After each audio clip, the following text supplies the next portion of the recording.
හොඳයි 2025 නොවැම්බර් මාසයේ 16 වෙනිදා බෙල්වුඩ් සභාවට පැමිණ ඉන්න ඔබව යේසුස් වහන්සේගේ නාමයෙන් ආදරයෙන් පිළිගන්නවා. 2025ஆம் ஆண்டு நவம்பர் மாதம் 16ஆம் தேதி கர்மேல் பர்வத திருச்சபைக்கு வந்திருக்கிற உங்கள் யாவரையும் அன்பாய் வரவேற்கிறோம். A warm welcome to all of you who have come to Bellwood to the Mount Carmel Church to worship God today, the 16th of November, year 2025. එවාගේම අන්තර්ජාලය ඔස්සේ අපිත් සමග සම්බන්ධ වෙන ඔබටත් යේසුස් වහන්සේගේ නාමයෙන් අපි ලස්සන පිළිගැනීමක් දෙනවා. அதேபோல் அங்கே நேரலையிலே இணைந்திருக்கிற உங்களையும் அன்பாய் நாங்கள் வரவேற்கிறோம். So a warm welcome to those of you who are joining us from all over the world. Shall we go to the word of God? දෙවියන් වහන්සේගේ වචනයට යන්න. தேவனுடைய வார்த்தைக்கு செல்லலாமா? කො බයිබලයේ ගෙනාපු අය බයිබලයේ අතට ගන්න. வேதாகமத்தை கொண்டு வந்தவர்கள் வேதாகமத்தை கையில் எடுங்கள். Come on, those of you who brought the Bible, show me your Bible. සමහරු බයිබලේ ෆෝන් එකේ තියන් ඉන්නවා කමක් නැහැ. iPad එකේ තියන් ඉන්නවා කමක් නැහැ. Some of you have the Bible in your phones, iPads. I have no problem about that. சிலர் போனிலே உங்களுடைய வேதாகமத்தை வைத்திருக்கிறீர்கள், ஐபேட்ல வைத்திருக்கிறீர்கள், அதை குறித்து எனக்கு பிரச்சனை இல்லை. දැන් මම දේශනා කරන්න යන බයිබල් කොටසට ඔයගොල්ලෝ පෙරලන්න යනවා. இப்பொழுது நான் பிரசங்கிக்க போகின்ற வேத பகுதிக்கு உங்களுடைய வேதாகமத்தை திருப்ப போகிறீர்கள். You are going to turn to the section of the Bible that I'm going to preach. හැබැයි කොන්දේසියක් තියෙනවා. ஆனால் ஒரு நிபந்தனை. උත්පත්ති 1:1 ඉඳන් ஆதியாகமம் 1:1 එලිදරව් 22:21 වෙනකන් වූ வெளிப்படுத்தல் 21:1 வரையிலே 22:21 சாரி 22:21 வரையிலே ඒ අතරතුර තියෙන කිසිම දෙයකට පෙරලන්න නැතුව බයිබලේ පෙරලන්න. அதற்கு இடையிலே இருக்கிற எந்த வசனத்திற்கும் திருப்பாமல் பைபிளை பிரசங்கிக்க போகிறோம். Turn your Bibles to any section, but the condition is it should not be between Genesis 1:1 and Revelation 22:21. කො පෙරලන්න திருப்புங்க උත්පත්ති 1:1ට බෑ ඒක පරක්කු වැඩි. ஆதியாகமம் 1:1 அதுக்கு கடந்து விட்டது நேரம். You should not get into Genesis 1:1 and not before Genesis 22:21. එලිදරව් 22:21ට කලින් තියෙන්න ඕනේ. அதற்கு முன்பு வெளிப்படுத்தல் 22:21க்குள்ளே இருக்க வேண்டும். දැන් මගේ සිංහල බයිබලේ මෙන්න උත්පත්ති පළවෙනි පරිච්ඡේදය මෙතන තියෙනවා. இது என்னுடைய தமிழ் பைபிளிலே ஆதியாகமம் 1:1 இங்கே இருக்கிறது. In our Bibles we have Genesis 1. So as per condition we have to go before that. එහෙනම් ඒකට කලින් යන්න එපා. அப்ப அதற்கு முன்பு போக வேண்டும். මොකද්ද තියෙන්නේ? அதுக்கு முன்பு என்ன இருக்கிறது? පාටුන அட்டவணை இருக்கிறது. The contents page. So shall we turn our Bibles to the contents page? ஆகவே எங்களுடைய පාටුන පැත්තට බයිබලේ පෙරලගමු. ஆகவே எங்களுடைய வேதாகமத்தை அட்டவணை பகுதிக்கு திருப்பிக் கொள்வோம். මාර පාස්ටර් කෙනෙක් නේ ওই මේ. இது ஒரு அற்புதமான பாஸ்டர் அல்ல. අற்பුතம் இல்ல. பைத்தியக்காரனான pastor. This pastor is a mad fellow. He should be preaching from the Bible, correct? බයිබලෙන් දේශනා කරන්න ඕනේ. பைபிளிலிருந்து பிரசங்கிக்க வேண்டும். මේ හාදයා බයිබලයට කලින් පාටුනෙන් දේශනා කරන්න යනවා. இவரோ என்றால் அட்டவணையிலிருந்து பிரசங்கிக்க போகிறாராம். This fellow is not going to preach from the Bible. It seems he is going to preach from the table of contents. හරි දැන් පාටුනට පෙරලගෙන இப்போ அட்டவணைக்கு திருப்பிக் கொண்டு මනමාලයව නැගිටමු. මනමාලය නැගිටින්න. බයිබලේ බලන්න එපා. மணவாளன் எழுந்து பைபிள் பார்க்காமல் යෙසායා පොතේ ඉඳන් පොත් ටික කියවගෙන යන්න මට. எசாயாவிலிருந்து මයික් එක දෙන්න. මයික් එක දෙන්න. Give the mic to him. எசாயாவிலிருந்து புத்தகங்களை நீங்கள் சொல்லிக் கொண்டு போக வேண்டும். Recite me the Bible books from Isaiah. ටක කවුරුත් කියලා දෙන්න බෑ. හැම ගහනවා. யாரும் சொல்லி கொடுத்தா கொலை விழும். දෙන්න පුතා මයික් එක. right. යෙසායා 2 කොරින්ති කියන්න. යෙසායා යෙරමියා යෝනා යෙසායා එරමියා යෝනා වෙන මීනා මගේ අම්මා. ඇයි අම්මා කියන්නේ? ඒසායා එරමියා යෝනා උනක කලියා எசாயா எரேமியா யோனாவாம். එරමියා පොතට පස්සේ මොනවද කියලා දන්නේ නැතුව කොහොමද මම බඳින්න යන්නේ? කියන්නකෝ. යෙසායා යෙරමියා විලාප ගී ඉඳ ගන්නකෝ. உட்காருங்க. වෙන කාටද කියන්නේ අපි ආර සිස්ට දෙන්න අපේ දේවකගේ අම්මට දෙන්න. தேவகிட்ட அம்மாட்ட கொடுங்க. සිස්ට යසායා ඉඳන් කියන්න නැගිටින්ද. சகோதரி எசாயாவிலிருந்து சொல்லுங்க. යෙසායා යෙරමියා වෙලාපකී එසකියල් දාන හොඳ අත්පුර සනාදයක් දෙමු. Let's give a good hand to her. හොඳයි. අද මම දේශනා කරන්න යන්නේ இன்றைக்கு நான் பிரசங்கிக்க போவது ඔය පටුනේ එසායා තියෙනවනේ බලන්නකො 885 වෙනි පිටුව කියලා දාලා තියෙනවා. பாருங்கள் எசாயா இருக்கிறது 838வது பக்கம் தமிழ் வேதாகமத்தில். In your table of contents you will see the book of Isaiah, right? Look at the 5 books from Isaiah, including Isaiah. Yesaya ඇතුළත්ව යසායා සිට ඒ පොත් පහ බලමු අපි. எசாயா உள்ளடங்கலாக 5 புத்தகங்களையும் நாம் பார்க்கலாம். යසායා, යෙරමියා, විලාපගී, එසකියල්, දානියෙල්. எசாயா, எரேமியா, புலம்பல், எசேக்கியேல், தானியேல். Isaiah, Jeremiah, Lamentations, Ezekiel and Daniel. මේ පොත් පහට බයිබල් විශාරදවරු දාලා තියෙන නම இந்த 5 புத்தகங்களுக்கும் வேதாகம விற்பனர்கள் கொடுத்திருக்கின்ற பெயர் என்பது විශාල එහෙම නැත්නම් ලොකු අනාගත වත්රුවරු. அதாவது பிரதான அல்லது பெரிய தீர்க்கதரிசிகள் புத்தகம். Bible scholars have named these 5 books as the major prophets. Okay? The remaining 12 prophetic books from Hosea to Malachi are called the minor prophets. Hosea සිට මලාකි දක්වා වූ ඉතිරි පොත් 12ට කියන්නේ කුඩා අනාගත වත්රුවරුන්ගේ පොත් කියලා. ஓசியா முதல் மல்கியா வரையிலே சிறு தீர்க்கதரிசிகளின் புஸ்தகம் என்று சொல்லப்படுகிறது. මම 1 2 3 කිව්වහම ඒ පොත් 12 අපි සේරම එකට කියමු. நாங்கள் 1 2 3 சொன்னது நம்ம எல்லோரும் அந்த புத்தகங்களை 12 புத்தகங்களை சொல்லுவோம். On 3 let's all recite the 12 minor prophetic books, right? සමහර මොනවද දන්නව කරන්න යන්නේ? කියලා පානිය දාන්න යනවා. சிலர் என்ன செய்யா அம்ஜம் பாடியே போடுவாங்க. Okay, 1 2 3 Hosea, ஓசியா, Yoel, Amos, Obadiah, Yona, Mika, Nahum, Habakkuk, Shepaniah, Haggai, Zechariah, Malachi. ඒ ගැන අපි අද කතා කරන්න යන්නේ නැහැ. இதை குறித்து நாங்கள் இன்றைக்கு பேச போவது இல்லை. We are not going to talk about the minor prophets. Then මෙහෙමයි. The ලොකු අනාගත වත්රුවරු, පොඩි අනාගත වත්රුවරු කියපුවාම අරගොල්ලෝ ලොකුයි මේගොල්ලෝ පොඩි නෙවෙයි. பெரிய தீர்க்கதரிசிகள் சிறிய தீர்க்கதரிசிகள் என்று சொன்னதும் இவர்கள் பெரியவர்கள் சிறியவர்கள் என்ற வேறுபாடு இல்லை. Just because 5 are called major and 12 are called minor, don't ever think that the major prophets are greater in anointing, calling, whatever. No. Just because the sizes of their books determine whether they are major prophets or minor prophets.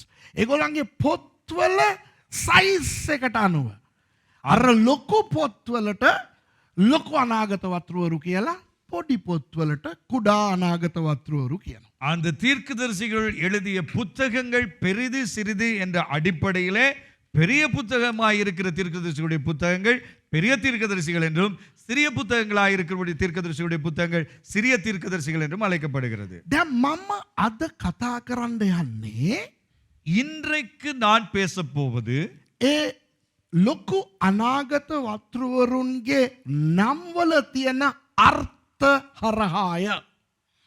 இன்றைக்கு நான் பேச போவது பெரிய தீர்க்கதரிசிகளுடைய பெயர்களுக்குள் அடங்கலாய் இருக்கின்ற அர்த்தங்களை குறித்து.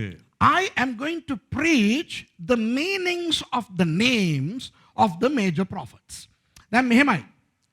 යසායා, යෙරෙමියා කියලා දෙන්න ඉන්නවා. ඔය බලන්න ස්ක්‍රීන් එකේ දාලා තියෙනවා. ඔය යසායා, යෙරෙමියා. හරිද? இவ பாருங்கள், எசாயா எரேமியா என்று சொல்லப்படுகிற 2 தீர்க்கதரிசிகள் அந்த ஸ்கிரீனில் போடப்பட்டிருக்கிறது. The first 2 names are Isaiah and Jeremiah. You can look at the screen. ඊට පස්සේ මැද බලන්න විලාපගී කියලා තියෙනවා. අන්න ඒක නම් නමක් නෙවෙයි. அதன் மத்தியிலே ஒரு பெயர் இருக்கிறது, புலம்பல் என்று. அது ஒரு பெயர் அல்ல. Now in the middle we have a book called the book of Lamentations, and Lamentations is not a name. හැබැයි ඊට පස්සේ තව දෙන්නෙකුගේ නම එනවා එසේකියල් දානියෙල් කියලා. அதன் பின்பு 2 பேருடைய பெயர்கள் வருகிறது, எசேக்கியேல், தானியேல் என்று சொல்லி. Then we encounter 2 more names, Ezekiel and Daniel. දැන් තේරෙනවද ඔයගලන්ට සීන් එක? இப்போ இந்த காட்சி விளங்குகிறதா? 1යි 2යි යෙසායා යෙරෙමියා, 1ம் 2ம் எசாயா, எரேமியா, 4යි 5යි එසේකියල් දානියෙල්, 4ம் 5ம் எசேக்கியேல், தானியேல், මැද විලාපගී. மைய பகுதியிலே புலம்பல். So the first 2 names happen to be Isaiah and Jeremiah. The 4th and the 5th names are Ezekiel and Daniel, and right in the middle, Lamentation. මෙතන පොඩි සාහිත්‍යමය ශබ්ද සමානත්වයක් අපිට නරඹන්න පුළුවන්. இந்த இடத்திலே இந்த உச்சரிப்பில் இலக்கண உச்சரிப்பிலே இருக்கிற வித்தியாசங்களை பார்க்கலாம். Now we can see some corroborative rhymes in these names. ඔන්න පළවෙනි නම් දෙක කොහොමද ඉවර වෙන්නේ? முதல் 2 பெயர்களும் எப்படி முடிவடைகிறது? யா யா කියලා. யா யா என்று. එසේ හෙසායා එරෙමියා. எசாயா, எரேமியா. The first 2 names end with Ya. Isaiah and Jeremiah. 4යි 5යි ඉවර වෙන්නේ එල් කියලා. 4ம் 5ம் நிறைவடைவது எப்படி? எல் என்று சொல்லி. එසෙකියල් දානියෙල්. எசேக்கியேல், தானியேல். The 4th and the 5th names end with L. Ezekiel and Daniel. තේරෙනවද? புரிகிறதா? දැන් යා කියලා හෙබ්‍රේය භාෂාවෙන් කියනකොට யா என்று எபிரேய மொழியிலே சொல்லப்படுகிற பொழுது ඒක යාහ්වේ කියන නමේ කෙටි ප්‍රකාශනයකි. அது யஹாவே என்றதனுடைய குறுகிய சொற்றொடர். In Hebrew, Yah is the shortened version of the full name of the Lord Yahweh. ඒ වගේම එල් කියන නම அது போலவே எல் என்று சொல்லுகின்ற பெயர் දෙවියන් වහන්සේගේ එලෝහිම් කියන නමේ කෙටි ප්‍රකාශනයකි.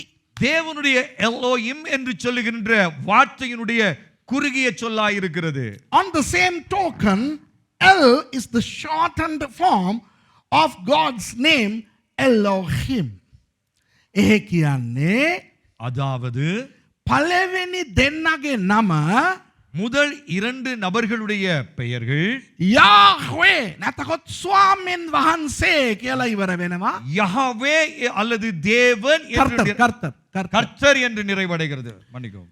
The first 2 names end with Yahweh or the Lord. ඒ වගේම 4යි 5යි ඉවර වෙන්නේ Elohim නැතකොත් දෙවියන් වහන්සේ කියලා. 4ம் 5ம் முற்று பெறுகிறது எல் எல்ஹோயிம் என்று, அதாவது தேவனானவர். The 4th and the 5th names end with El or Elohim, meaning God. තේරෙනවද? இப்பொழுது இது புரிகிறதா? දැන් උත්පත්ති ඉඳලා එළිදරව් වෙනකන් ඒ පොත් දෙවියන් වහන්සේ මනුෂ්‍යයන් ලවා ලිව්වා විතරක් නෙවෙයි.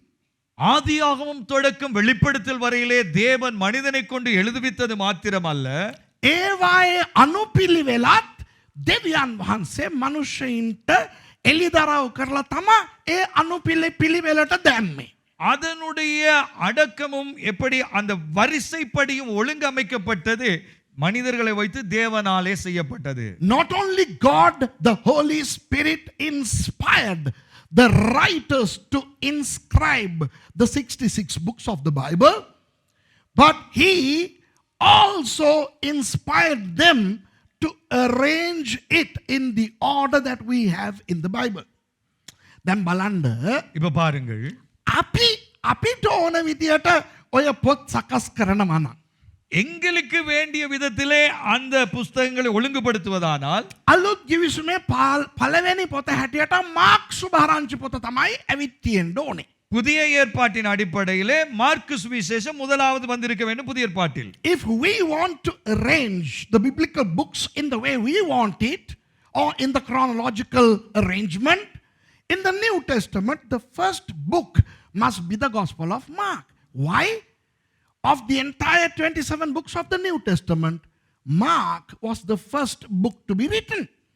දැන් අලුත් කිවිසුමේ තියෙන පොත් 27න් ඉස්සෙල්ලාම ලියනු ලැබුවේ මාර්ක් සුභාරංචි පොත. புதிய ஏற்பாட்டின் 27 புத்தகங்களே முதலாவதாக எழுதப்பட்டது மார்க்கு சுவிசேஷம். හැබැයි ශුද්ධාත්මයන් වහන්සේ ඇයි මතෙව් දැම්මේ?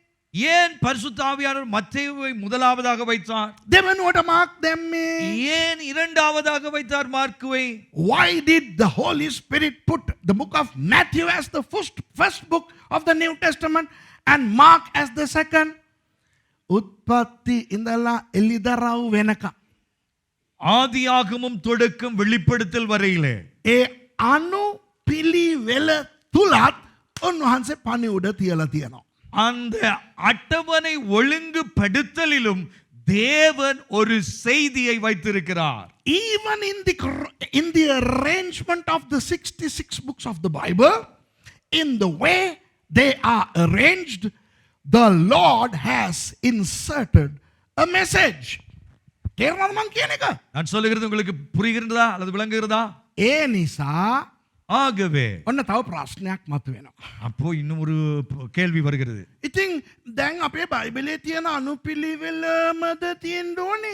அப்போ இப்போ இருக்கின்ற ஒழுங்குமுறை தானா இருக்க வேண்டும்? ඔව්. ஆம். Should the Bible have the chronological order in which it has now arranged the biblical books? Yes. ඒක කොහොමද බයිබලයෙන්ම ඔප්පු කරන්නේ? எப்படி அதை வேதாகமத்தின் அடிப்படையில் நிரூபிப்பது? How can you substantiate it through the Bible? ඔයගොල්ලෝ දන්නවද යෙසායා පොත තියෙනව නේද? உங்களுக்கு தெரியுமா ஏசாயா புஸ்தகம் இருக்கிறது அல்லவா? ඒක මුළු බයිබලයේම WhatsApp message එකක් වගේ. அது முழு வேதாகமத்தினுடைய வாட்ஸ்அப் மெசேஜை போன்று. The entire book of Isaiah is like a WhatsApp message of the whole Bible. යෙසායා පොතේ තියෙනවා පරිච්ඡේද 66ක්. எசாயாவிலே 66 அதிகாரங்கள் உண்டு. The book of Isaiah has 66 chapters, and each of those chapters corroborate to each of the biblical books of the Bible. ඒ හැම පරිච්ඡේදයක්ම හරි පිළිවෙලට බයිබලයේ තිබෙන පොත් 66 කෙටි පණිවුඩව තියෙනවා. அந்த 66 அதிகாரங்களும் வேதாகமத்தின் 66 புத்தகங்களுடைய முகவுரையாக அல்லது முன்னுரையாக காணப்படுகிறது. මුන්නරයල සුරුක්කම. சுருக்கமாக இருக்கிறது. දැන් යෙසායා පළවෙනි පරිච්ඡේදය කියන්නේ எசாயா முதலாம் அதிகாரம் என்று சொல்லப்படுகிற பொழுது මුළු උත්පත්ති පොතේම කෙටි පණිවුඩයක්. முழு ஆதியாகமத்தினுடைய சுருக்க செய்தி. උත්පත්ති පොතේ පරිච්ඡේද 50ක් තියෙනවා.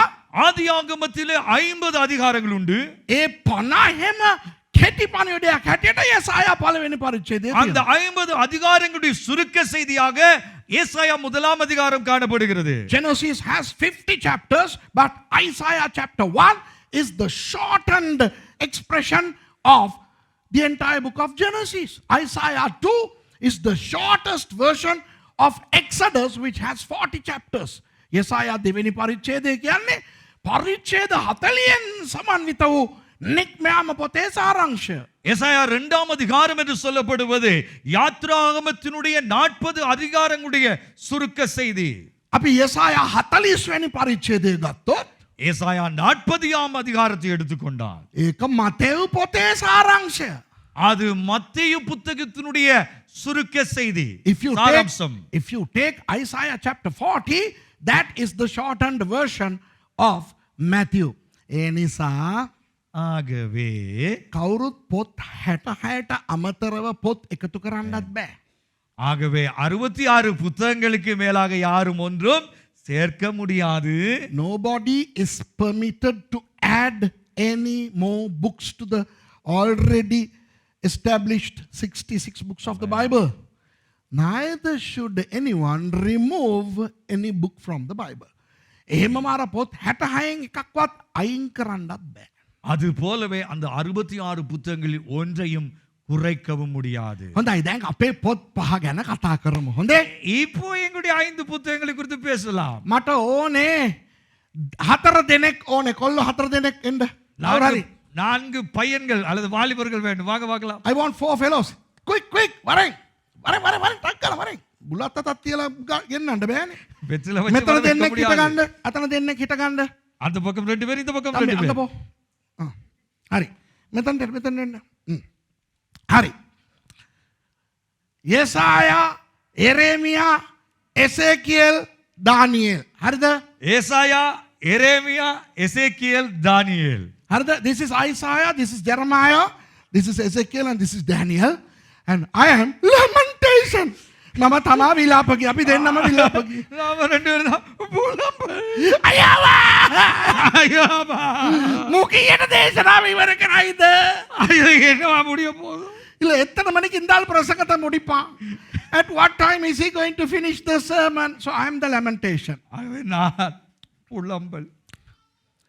යෙසායා කියන නමේ තේරුම මොනවාද எசாயா என்கின்ற பெயருடைய அர்த்தம் ස්වාමීන් වහන්සේ මගේ ගැලවීමය කර්තர் கர்த்தர் என்னுடைய ரட்சிப்பு. the meaning of the name Isaiah is the Lord is my salvation எரேமியா කියන නමේ තේරුම எரேமியா என்கின்ற பெயருடைய அர்த்தம் ස්වාමීන් වහන්සේ මාව ඔසවනවාය கர்த்தர் என்னை உயர்த்துகிறார். the meaning of the name Jeremiah is my Lord lifts me up හරිද சரியா? Ezekiel කියන්නේ எசேக்கியேல் என்பவர் the meaning of the name Ezekiel is my God strengthens me මගේ දෙවියන් වහන්සේ මාව බලවත් කරනවාය என் தேவனானவர் என்னை பலப்படுத்துகிறவர். දානියෙල් කියන නමේ තේරුම தானியேல் என்பதின் அர்த்தம் මගේ දෙවියන් වහන්සේ මාව විනිශ්චය කරනසේක என் தேவனானவர் என்னை நியாயம் தீர்க்கிறவர். Daniel means my God judges me මේ නම් හතර තේරෙනවද ඔයගලන්ට இந்த 4 பெயர்கள் உங்களுக்கு புரிகிறதா? යසායා කියන්නේ මොකක්ද ඔක්කොම කියන්න நீங்களே சொல்லுங்க. ஏசாயா என்றால் என்ன அர்த்தம்? ස්වාමීන් වහන්සේ මාගේ ගැලවීමය கர்த்தர் என் ரட்சிப்பு. Isaiah means the Lord is my salvation Jeremiah means my Lord lifts me up or exalts me එරෙමියා කියන්නේ මාගේ ස්වාමීන් වහන්සේ මාව ඔසවනසේක எரேமியா என்றால் என் கர்த்தர் என்னை உயர்த்துகிறார். එසේකියල් කියන්නේ දෙවියන් වහන්සේ මාව බලවත් කරනසේක எசேக்கியேல் என்பது என் தேவன் என்னை பலப்படுத்துகிறார். Ezekiel means my God strengthens me or gives me strength. Daniel කියන්නේ දෙවියන් වහන්සේ මාව විනිශ්චය කරනසේක. தானியேல் என்பது தேவன் என்னை நியாயம் தீர்க்கிறவர். Daniel means my God judges me. දැන් ඔගොල්ලෝ ඔහම ඉන්න මුළු දේශනාවෙම හිටපල්ලා මෙතන. நீங்க முழு பிரசங்க முடிவு வரைக்கும் நிக்கணும். බලපන් මෙතන කොච්චර අමාරුද හිටගෙන දේශනා කරන්න කියලා. இவங்க எல்லாம் நின்று பிரசங்கிப்பது எவ்வளவு கஷ்டம் என்று கொஞ்சம் பாருங்க. These fellows are now going to learn as to how difficult it is to stand here and preach. Oh my God. හොඳයි. දැන් පණිවිඩය මේක තමයි. இவன் நல்லது. இதான் செய்தி. යේසුස් වහන්සේ එන්න අවුරුදු 700කට කලින් යෙසායා එනවා. இயேசுவானவர் வரும் முன்னதாக 700 ஆண்டுகளுக்கு முன்பு ஏசாயா வருகிறார். Isaiah came 700 years before Jesus came. ඔහුගේ නමේ තේරුම මොනවද? அவருடைய பெயரினுடைய அர்த்தம் என்ன? ස්වාමීන් වහන්සේ මාගේ ගැලවීමය. கர்த்தர் என் ரட்சிப்பு. What is the meaning of his name? My Lord is my salvation. හැබැයි යෙසායාගේ කාලේ කොහොමද ඒ ඉස්රායෙල් වරු ජීවත් වුනේ කියලා දන්නවද? ஆனால் எசாயாவுடைய நாட்களிலே இஸ்ரவேலர்கள் எப்படி வாழ்ந்தார்கள் தெரியுமா? Do you know how the people of God lived during the time of Isaiah? They had a marvelous king called King Uzziah who ruled them for 52 years, right? ඒගොල්ලන්ට හිටියා හොඳ රජ කෙනෙක් උසියා කියලා. அவர்களுக்கு இருந்தால் ஒரு நல்ல ராஜா உசியா என்று මනුෂ්‍ය අවුරුදු 52ක් පාලනය කරා. 52 ஆண்டுகள் ஆட்சி செய்தார். දුප්පත් දිලිඳු රටක්ව තිබුණු රට ධනවත් ශාස්ත්‍රීක බලවත් රටක් බවට ඔහු පරිවර්තනය කරා. வறுமை ஏழ்மையாயிருந்த தேசத்தை வல்லமையும் செழிப்பும் அங்கே பெருக்கம் பலமுள்ள ஒரு தேசமாக மாற்றினான். Uzziah transformed the nation of Judah from a poverty-stricken, lowly state to a very powerful, rich, wealthy nation. ඒ නිසා අපේ ඒසායා ඇතුළුව හැම එකම ඒ රජතුමා දිහා බැලුවේ හඩේ මෙයා නියමයි නෙවෙයි කියලා. ஆகவே ஏசாயா உட்பட எல்லா மனிதர்களும் இந்த ராஜாவை பார்த்தது எப்படி? அட்டை இவன் சூப்பரான ஒரு ஆளா இருக்கிறார், ராஜாவா இருக்கிறார். The people of Judah, including our man Isaiah, looked to King Uzziah as the hero and the redeemer, the savior. Uzziah raja innakang mata baya naha. உசியா இருக்கு வரையில் எனக்கு பயம் இல்லை. As long as King Uzziah is there, I have nothing to fear. Then dilindu kamane. இப்போ வறுமை இல்லை. දැන් අපිට කිසිම අනතුරක් නෑ. இப்பொழுது எங்களுக்கு எந்த ஆபத்துக்களும் இல்லை. හතුරන්ගෙන් තර්ජන නෑ. எதிரிகளுடைய அச்சுறுத்தல் இல்லை. ඒ රජතුමා ඉන්නකම් අපිට no බය no සැක. அந்த ராஜா இருக்கும் வரையிலே எங்களுக்கு இல்லை பயம், இல்லை சந்தேகம். As long as King Uzziah is there, we have no poverty, we have no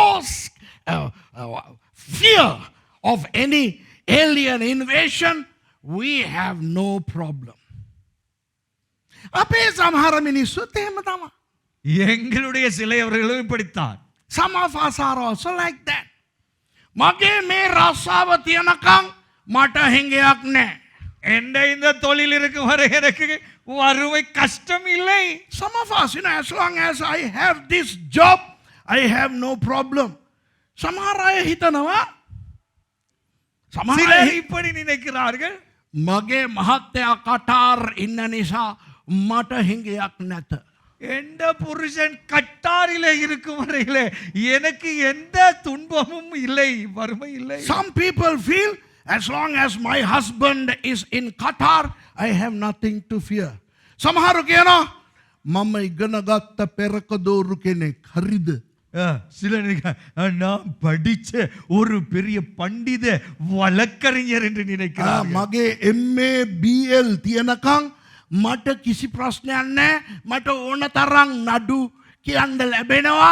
මට ප්‍රශ්නයක් නැහැ. எந்த BA இருக்கும் வரை எனக்கு எந்த பிரச்சனையும் இல்லை, வேண்டிய மட்டும் வழக்கு பேசுவேன். As long as people have feuds and problems, I have no problem because I get enough cases.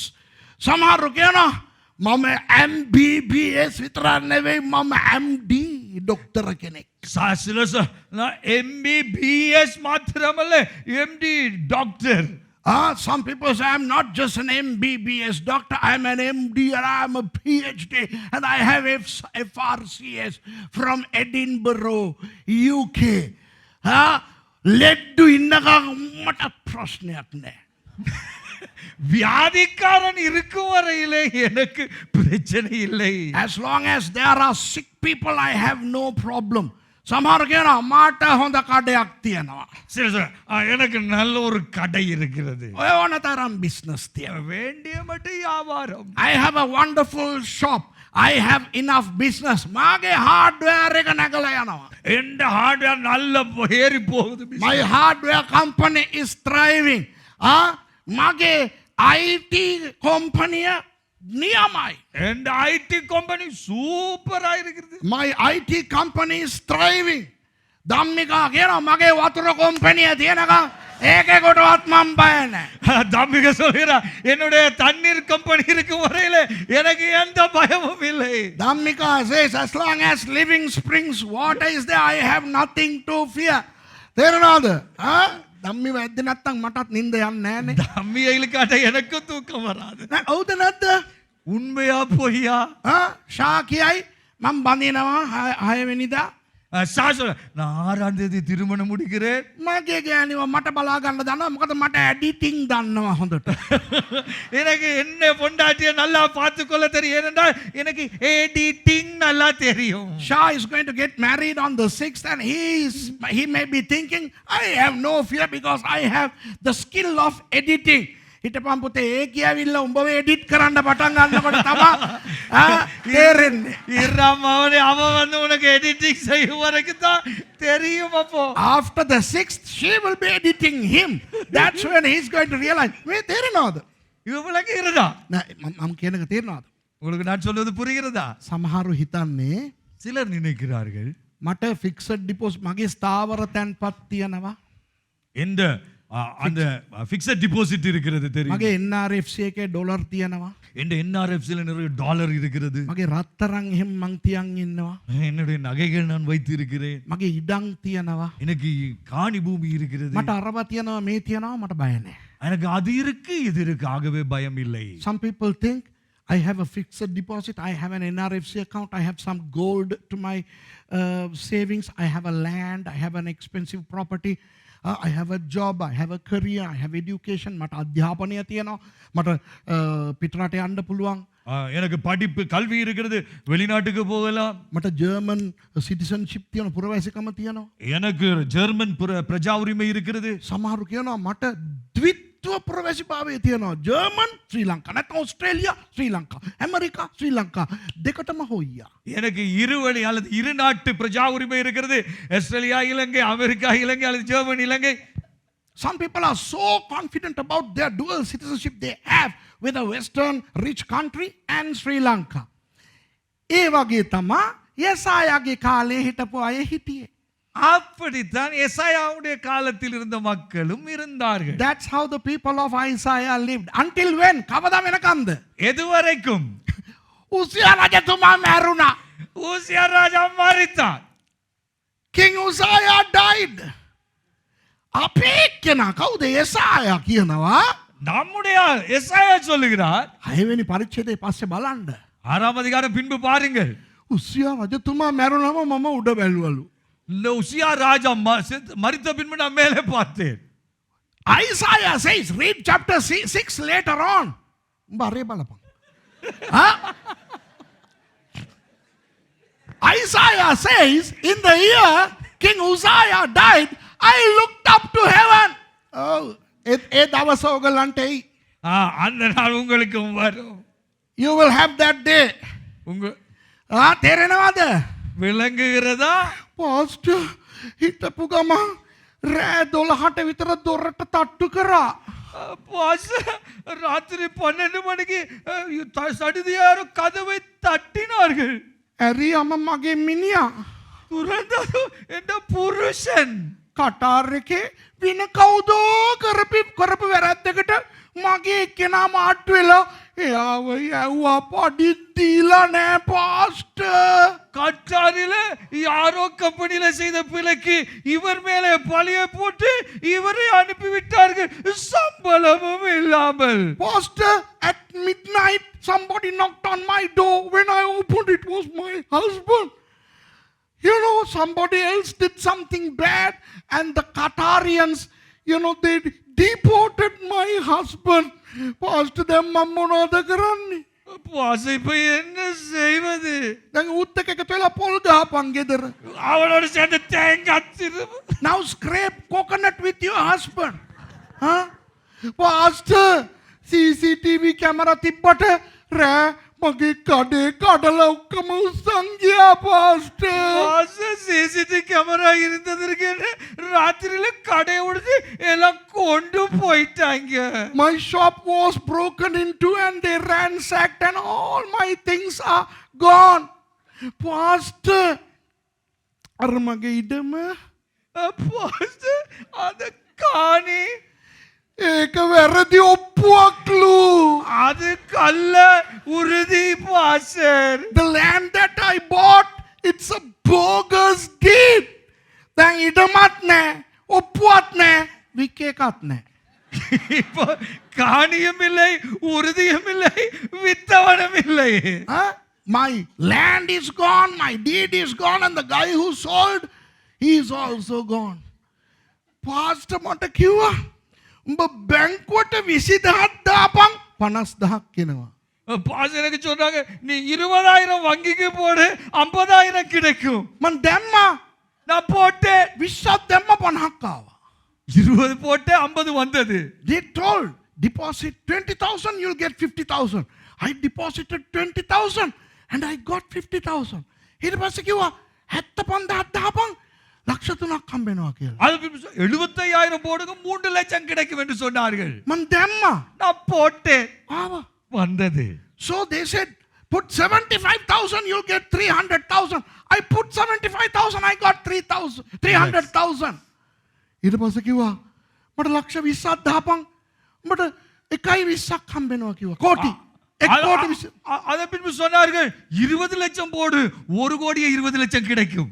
20 දැම්මා කෙලවුණා pastor.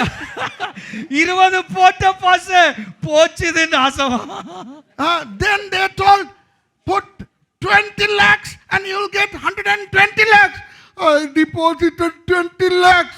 Everything is gone, pastor. Then புரியுதா? මේ යසායාගේ කාලේ උසියයි මේගොල්ලන්ගේ ආර්ථිකයයි ඒගොල්ලන්ගේ ධනයයි ඒවා තමයි ඒගොල්ලන්ගේ ගැලවීම කියලා බලන් හිටියා. உசியாவினுடைய நாட்களிலே மக்கள் அவருடைய பொருளாதாரம் அவருடைய பணம் தான் அவர்களுடைய ரட்சிப்பு என்று நினைத்துக் கொண்டிருந்தார்கள். When King Uzziah was ruling, people thought that their salvation was based on, or their salvation was in King Uzziah and their wealth and their abilities. But the day came when they realized our salvation is only our Lord. දවසක් පැමිණියා අපේ ගැලවීම අපේ ස්වාමීන් වහන්සේ පමණයි කියලා දැනගන්න. ஒரு நாள் வந்தது எங்களுடைய ரட்சிப்பு எங்கள் கர்த்தர் ஒருவரே என்று சொல்லி அறிந்து கொள்ளுகிற நாள். එහාටෙන් යසායා எசாயா, இந்த பக்கம் வாங்க. දැන් කියන්නේ හැමෝටම இப்போ எல்லோருக்கும் சொல்ல வேண்டும். අමුවෙන් කියන්නම් பச்சையா சொல்லுகிறேன்.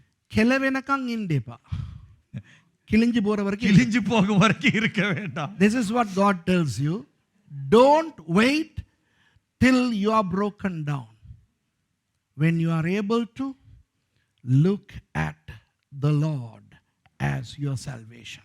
දැන්ම ඕගොල්ලන්ගේ කිසිම දෙයක් මත ඇදහිල්ල නොතබා இப்பொழுதாகிலும் உங்களுடைய எந்த காரியத்தின் மீதும் உங்கள் விசுவாசத்தை வைக்காமல் ඒ දේවල් තිබ්බදින්.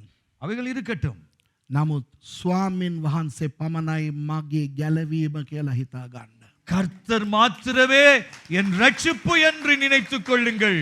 යසායාගේ පණිවිඩය ඒක තමයි ගිල්ල ඉඳ ගන්න. எசாயாவினுடைய செய்தி அதுதான். எசாயா அமரல்தான். Okay? சரியா? දෙවියන් වහන්සේ කතා කරනවද? தேவன் உங்களோடு பேசுகிறாரா? Is God talking to you? Right. දෙවෙනි එක්කෙනා යෙරේමියා. இரண்டாவது நபர் எரேமியா. යසායාට අවුරුදු 100කට පස්සේ ආවේයා. எசாயாவின் பின்பு 100 ஆண்டுகளின் பின்பு எரேமியா வந்தார். You know, Jeremiah came about 100 years after Isaiah. What happened? මොනවද උනේ? என்ன நடந்தது? උසියා රජතුමා මැරුණ විගස ඔක්කොම හැදුනා, පසුතැවුණා, ඔක්කොම වුණා. உசியா மரித்த பின்பு எல்லாம் நடந்தது. மக்கள் மனம் திரும்பினார்கள். எல்லாம் நடந்தது. හැබැයි ටික පහුවර පාරණ ජීවිතයට වැටුණා. ஆனா கொஞ்சம் கொஞ்சமாக பழைய நிலைக்கு போனார்கள். Yes, when King Uzziah died, they all realized the truth. They all repented. But over time, they slowly lapsed back into their earlier foolish lifestyle. අපිටත් ඕක වෙනවා. நமக்கும் அது நடக்கிறது. දේශනාවක් ආපුවාම ජෝලිත වෙලා පසුතැවිලා ආය මම කරන්නේ කියලා යනවා. பிரசங்கம் கேட்டு ஆவியிலே நிரம்பி அதன் பின் நான் இதை செய்ய மாட்டேன் என்று சொல்லுகிறோம். When you listen to a sermon, you are rejuvenated, you repent, and you go with a decision saying, I will never revert back to my old lifestyle. I am a new man. අඟහරුවාද වෙනකොට ආපහු පරණ වැඩි. செவ்வாய்க்கிழமை ஆகும்போது திரும்பவும் பழைய வாழ்க்கை. By Tuesday, back to square one. ඔන්න ඔය වගේ අවුරුදු 100කට පස්සේ බලනකොට அப்படியாக 100 ஆண்டுகளின் பின்பு பார்க்கிற பொழுது මුන් ආපහු පිස්සු නටනවා. திரும்ப இவையெல்லாம் பைத்தியம் விளையாடுகிறார்கள். Now after 100 years from the time of Isaiah, people were now committing sin after sin to the extent where God said, I am going to sell you as slaves to Babylon. දෙවියන් වහන්සේ තීරණයක් ගත්තා. தேவன் ஒரு தீர்மானம் எடுத்தார். බලව මම විකුණන්න යනවා වහල්ලු හැටියට බාබිලෝනයට. உங்களை எதிரிகளாகிய பாபிலோனியரிடத்துல விற்று போட போகிறேன் என்று சொன்னார். ඔන්න දැන් මිනිස්සු චූන් එකේ ඉන්නවා. හරිද? அவங்க சூனாக இருக்கிறார்கள். එරේමියා එනවා සීන් එකට. எரேமியா வருகிறார் காட்சிக்குள்ளே. Now when people are all having a gala life, yet again Jeremiah comes to the scene. එරේමියා කියන නමේ තේරුම මොකද්ද? எரேமியா என்பதனுடைய அர்த்தம் என்ன? பெயரின் அர்த்தம் මගේ ස්වාමීන් වහන්සේ මාව ඔසවනවාය. என் கர்த்தர் என்னை உயர்த்துகிறார். What is the meaning of the name Jeremiah? My Lord lifts me up or exalts me. හැබැයි නමට හරියන්න නෙවෙයි පණිවිඩය තියෙන්නේ.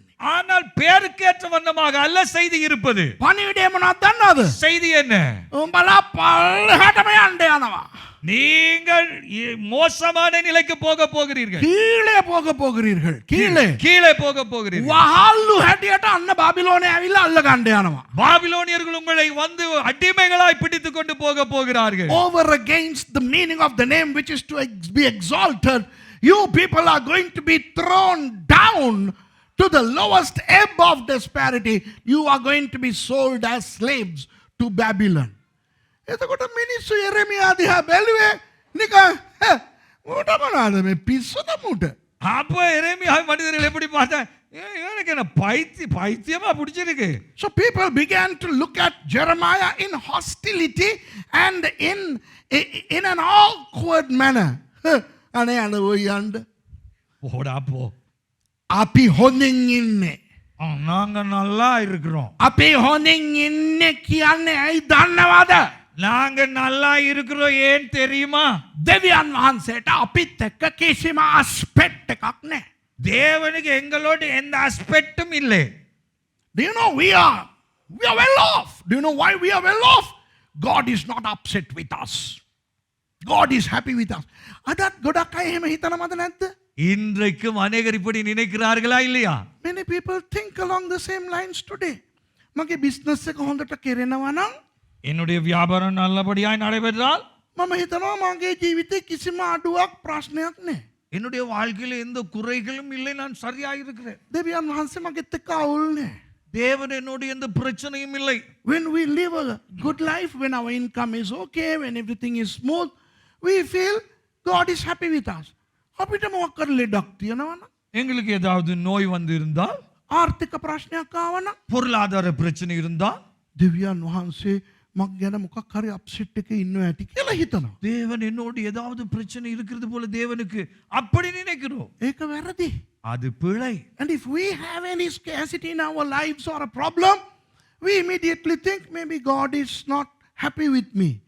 එතකොට එරේමියා ඇවිල්ලා මිනිසුන්ට කියනකොට எரேமியா வந்து மக்களுக்கு சொல்லுகிற பொழுது, බල පව් කරනවා දෙවියන් වහන්සේ දුකෙන් ඉන්නේ කියලා நீங்கள் பாவம் செய்கிறீர்கள், தேவன் துக்கப்படுகிறார் என்று சொன்னபோது එරේමියාට පහර දුන්නා. எரேமியாவை அடித்தார்கள்.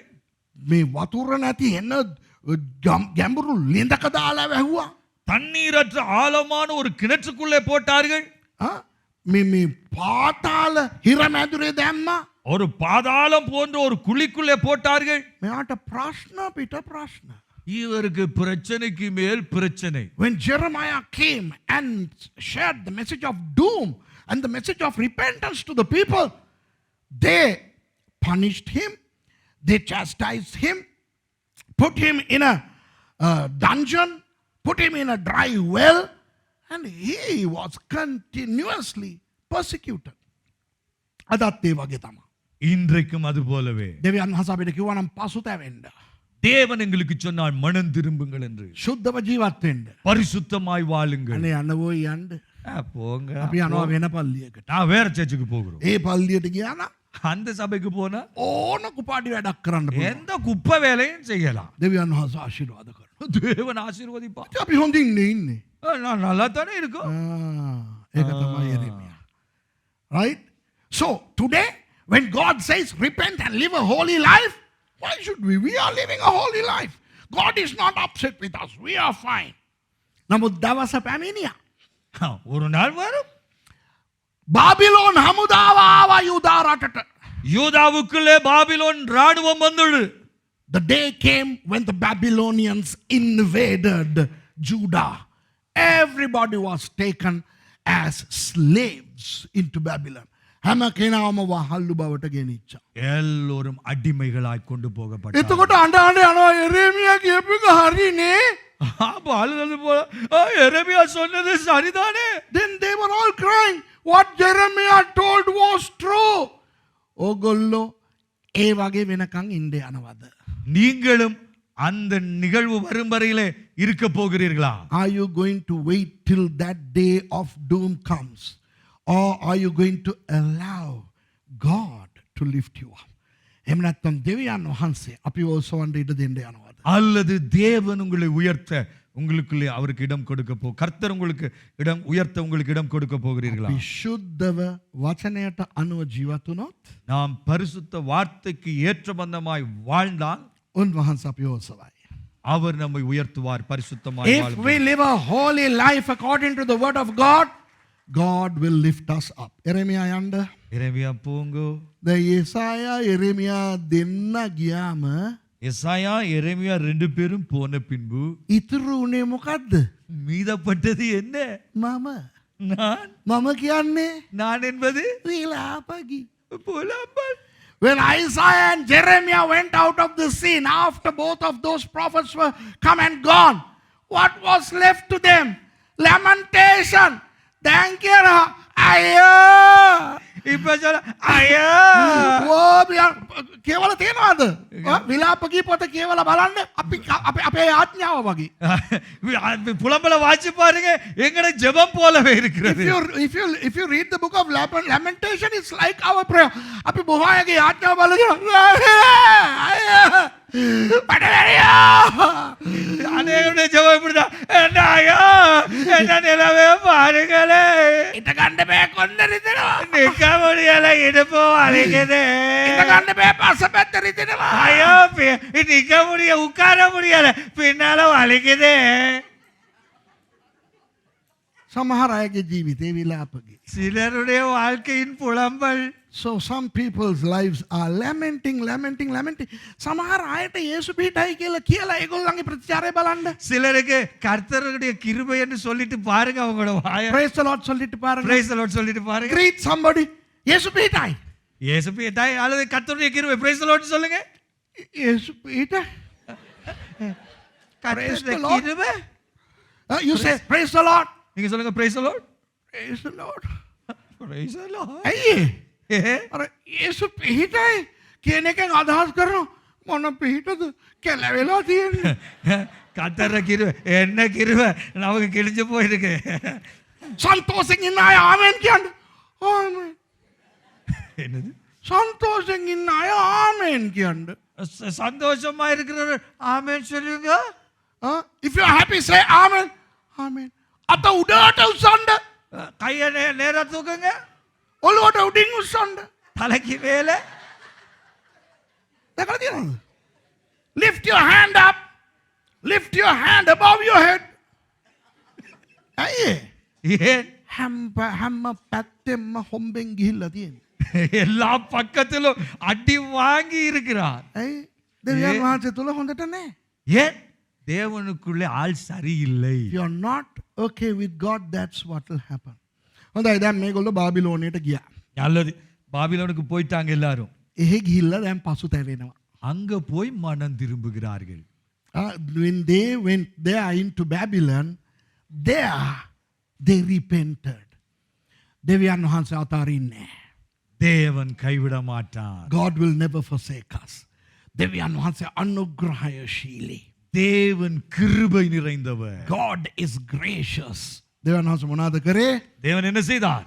එසේකියල්ව නැගිටෙව්වා. எசேக்கியேலை எழுப்புகிறார். God raised a man up called Ezekiel. මගේ දෙයනේ එසේකේල්ට දෙවියන් වහන්සේ දර්ශන පෙන්නවා. எசேக்கியேலுக்கு தேவன் தரிசனங்களை காண்பித்தார். God showed Ezekiel visions. මිත්‍යාවතකට දර්ශනයෙන් ගෙනිච්චා. தேவன் ஒரு வெளிக்கு கொண்டு போனார், வெட்டாந்தரையான இடத்திற்கு සමවෙලි. சமவெளிக்கு கொண்டு போனார், தரிசனத்தை காண்பித்தார். මොනවද එසේකියල් උඹට පේන්නේ කියලා අහනවා. எசேக்கியேலே நீ என்னத்தை காண்கிறாய்? God took Ezekiel in a vision to a valley and asked him, what do you see? I see dry bones. මම දකින්නේ really මිනිස් ඇටකටු. அங்கே எசேக்கியேல் சொன்னான், உலர்ந்து போனதான எலும்புகளை நான் பார்க்கிறேன். ඒ කියන්නේ මිනිස්සු මැරිලා அதாவது மனிதர்கள் மரித்து போய் ඒගොල්ලන්ගේ ඇඟ දිරලා அவர்களுடைய எலும்புகள் உக்கி போய் ඒ ඇටකටු විතරක් ඉතුරු වෙනවා. அங்கே எலும்புக்கூடுகள் மாத்திரம் மிகுதியாயிருக்கிறது, ඒවත් වේලිලා. அதுவும் காய்ந்து போய். You know, people died and they eroded and their bones were the ones only left and they were too dry. දෙවියන් වහන්සේ කියනවා නමුත් මේකට මම නැවත ජීවනය දෙනවා. தேவன் சொல்லுகிறார், நான் இதற்கு மீண்டும் ஜீவனை கொடுக்க போகிறேன். නැති වුණු බලය, නැති වුණු ශක්තිය නැවත ලබා දෙනවා. இல்லாது போன வல்லமை, இல்லாது ஒளிந்து போன பலன் மீண்டும் வரப்போகிறது. The lost energy, the lost power, the lost stamina will be given to them again. Ezekiel කියන්නේ දෙවියන් වහන්සේ බලවත් කරනවාය. எசேக்கியேல் என்பது தேவன் பலப்படுத்துகிறார். Ezekiel means God strengthens. You know what God did? In their exile, God strengthened them. දෙවියන් වහන්සේ ඒ අයගේ වහල්කම තුලම ඒ අයව ශක්තිමත් කරා. தேவன் அவர்களுடைய அடிமைத்தனத்தின் மத்தியிலே அவர்களை பலப்படுத்தினார். අපේ ප්‍රශ්න සියල්ල දෙවියන් වහන්සේ ඉවත් කරන්නේ தேவன் நம்முடைய பிரச்சனைகள் யாவையும் அகற்றுவதில்லை. ප්‍රශ්නේ තුල අපිව බලවත් කරනවා. ප්‍රශ්නේ තුලින් යන්න. தேவன் பிரச்சனைகள் மத்தியிலே நம்மை பலப்படுத்துவார், பிரச்சனைகள் மேற்கொண்டு செல்லத்தக்கதாய். God is not going to remove the problems from our lives, but He is going to empower us to go through those problems in power. තේරෙනවද මං කියන එක? நான் சொல்வது விளங்குகின்றதா? අද නවත්තන්න මගේ නැන්දම්ම මැරෙන්න ඕනේ කියන එක. இன்றைக்கு நிறுத்திகள் என்னுடைய மாமி சாக வேண்டும் என்ற ஜெபத்தை. මගේ නැන්දම්ම පණ පිටින් ඉන්නකොට என்னுடைய மாமி உயிரோடு இருக்கும் வரையிலே දෙවියන් වහන්සේ මට බලය දෙයි. ඒ ගෑණිකෙන් බේරිලා ඉන්න. தேவன் எனக்கு பலன் தருவார், அந்த மனுஷியினிடத்திலிருந்து நான் பாதுகாப்பாய் இருக்க. Stop praying for your mother-in-law to die, because God will give you the strength to live with your evil mother-in-law. අම්මෝ අර මාව මම වැඩ කරන තැන හැම එකම කපනවා පාස්ටර්. என்னை வேலை செய்ய விடுவதில்லை, இவன் என்னை வெட்டி விடுகிறான் pastor. The place where I work, people always, undercut me. No worries, God will give you power. දෙවියන් වහන්සේ ඔයගොල්ලන්ට බලය දෙයි. அதை மேற்கொள்ள தேவன் உங்களை பலப்படுத்துகிறார். ඊයේද පෙරේදාද ළමේ කාව මාව ඉන්ටර්විව් එකක් ගන්න. என்னை இன்டர்வியூ பண்ண முடிய ஒரு பெண் பிள்ளை வந்தால், ලොකු බයිබල් කොලෙජ් එකක ඉගෙන ගන්න ළමෙක්. பெரிய வேதாகம கல்லூரியில் படிக்கிற ஒரு பிள்ளை එයා මාව ඉන්ටර්විව් කරලා මගෙන් ඇහුවා, என்னை இன்டர்வியூ பண்ணி என்னிடத்தில் கேட்டால், පාස්ටර් பாஸ்டர் ඔයාව අර කොහොම කපනවනේ? அது எல்லாரும் உங்களை வெட்டுகிறார்களே, ඔයා කොහොමද මෙච්චර කූල් එකේ ඉන්නේ කියලා. நீங்க எப்படி இவ்வளவு கூலாக இருக்கிறீர்கள்? A girl, a student of a Bible college, came to interview me for her thesis or something.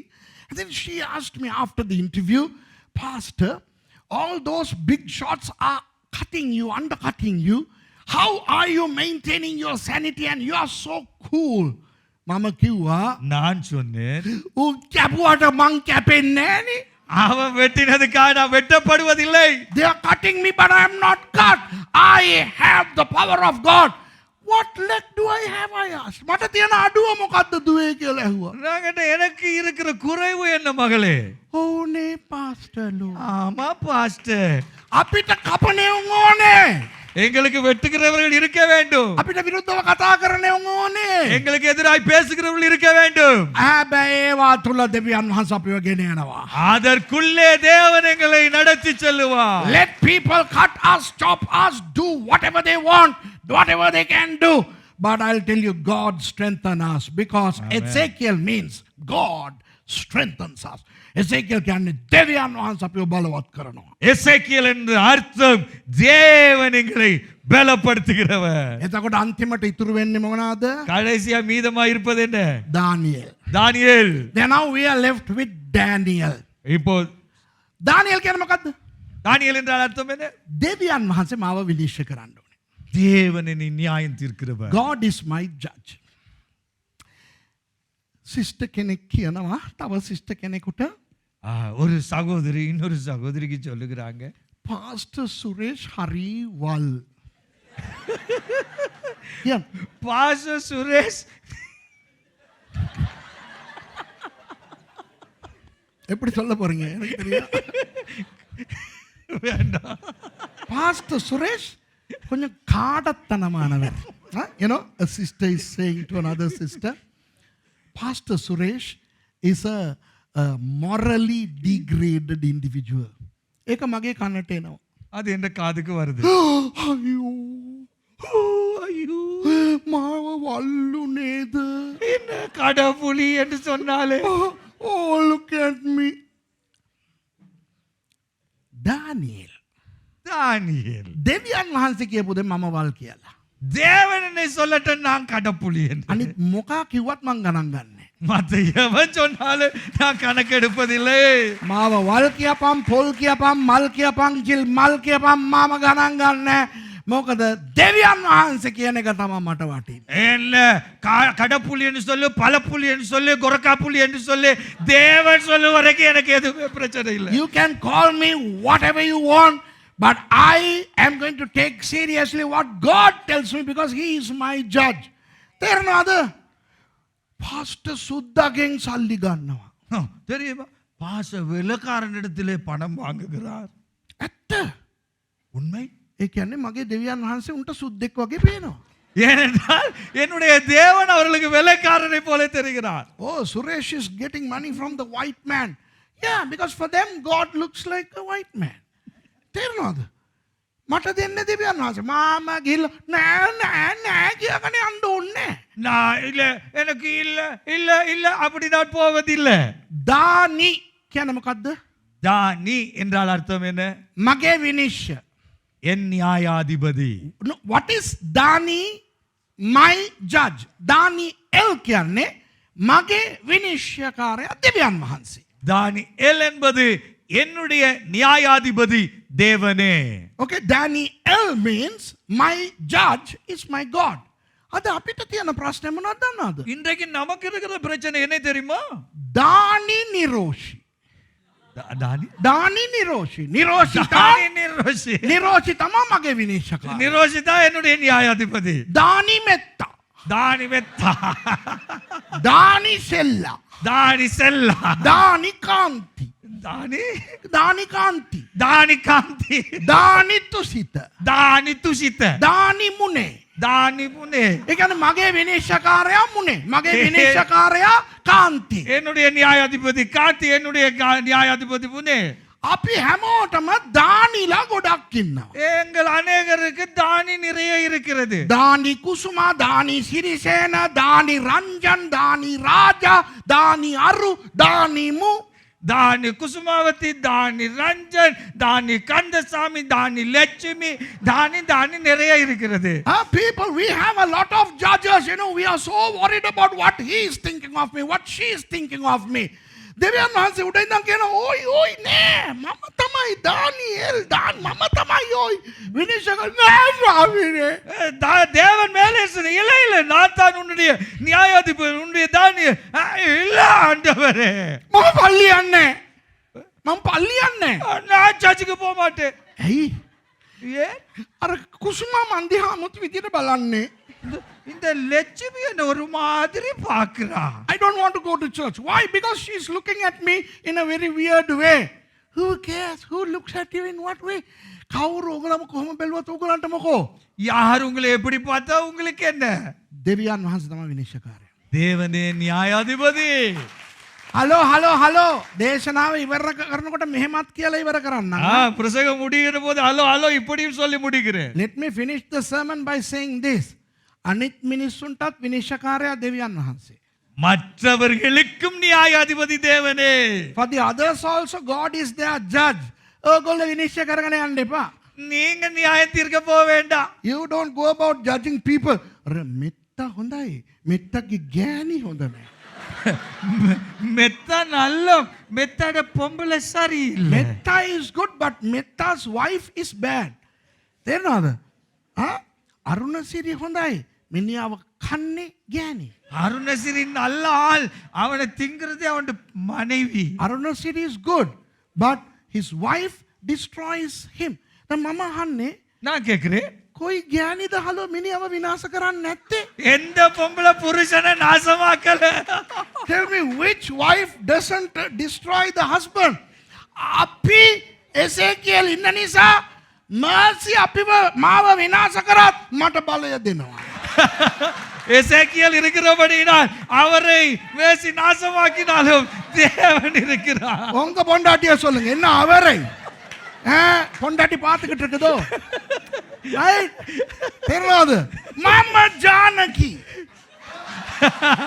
Janaki uncle Sunil கியானே மாமா எசேக்கியல் அங்கிள் சுனி சொல்ல நான் எசேக்கியேல் பழையம்மா දෙවන් වහන්සේ කියනවා தேவன் சொல்லுகிறார், අනිත් මිනිස්සු ඕගොල්ලන්ව විනිශ්චය කරන එක ගණන් ගන්න එපා.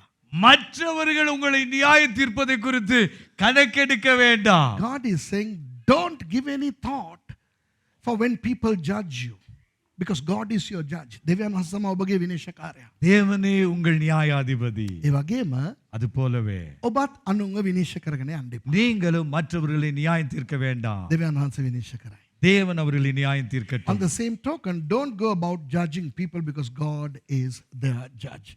එහෙනම් ඉතින් පටුනෙන් දේශනා කරලා දෙවියන් වහන්සේ අපිට කතා කරා නේද? அப்படியானால் அட்டவணையிலிருந்து தேவன் எங்களோடு பேசி எங்களோடு இடைப்பட்டார். Even from the table of contents, God spoke to us. So, අපේ දෙවියන් වහන්සේ තමයි අපේ ගැලවීම යෙෂායා. எங்களுடைய தேவன், எங்களுடைய கர்த்தரே எங்கள் ரட்சிப்பு எசாயா. Our salvation is our Lord Isaiah. ඒ වගේම අපේ දෙවියන් වහන්සේ අපිව ඔසවනවා එරේමියා. எங்கள் கர்த்தரே எங்களை உயர்த்துகிறவர் எரேமியா. And our Lord lifts us up because of Jeremiah. Jeremiah's message is ours. And we don't have a life of lamentation. We are people of joy. Api vilape මිනිස්සු නෙවෙයි. අපි ප්‍රීති ഘോഷාවේ நாங்கள் புலம்புகிற மக்கள் அல்ல, நாங்கள் குதூகலித்து மகிழ்ச்சி அடைகிற மக்கள். නැවගිලුණත් බෑන් චූන්. கப்பல் கவுண்டாலும் என்ன சொல்றது? තේරෙනවද? මොන ප්‍රශ්න ආවත් අපිට දුක නැහැ. නේද? என்ன நடந்தாலும் எங்களுக்கு துக்கம் இல்லை. හරිද? ඒ වගේම අපේ දෙවියන් වහන්සේ අපිව බලවත් කරනවා. எங்கள் தேவனாகிய கர்த்தர் எங்களை பலப்படுத்துகிறார். දාන්න බීට් එක මා බලවත් කර කියලා දාන්නකෝ. බීට් එක போடுங்க. என்னை பலப்படுத்தும். So our God strengthens us because God is my strengthener. Ezekiel. ඒ වගේම මාම මොනවා කිව්වත් සතයකට ගණන් ගන්න. அவன் என்ன சொன்னாலும் 5 சதத்துக்கு நான் கணக்கு எடுப்பதில்லை. நான் எசேக்கியேல். දෙවියන් නෑ දානියල්. දානියල්, sorry. මගේ විනිශ්චයකාරයානෝ. தேவனே என்னுடைய நியாயாதிபதி. God is my judge. And also I will not go about judging people. Right? මමත් මිනිස්සුන්ව විනිශ්චය කරන්නේ නැහැ. அதே போல நானும் மனிதர்களை நியாயம் தீர்ப்பதில்லை. නැගිටිමු. எழுந்திருக்கலாம்.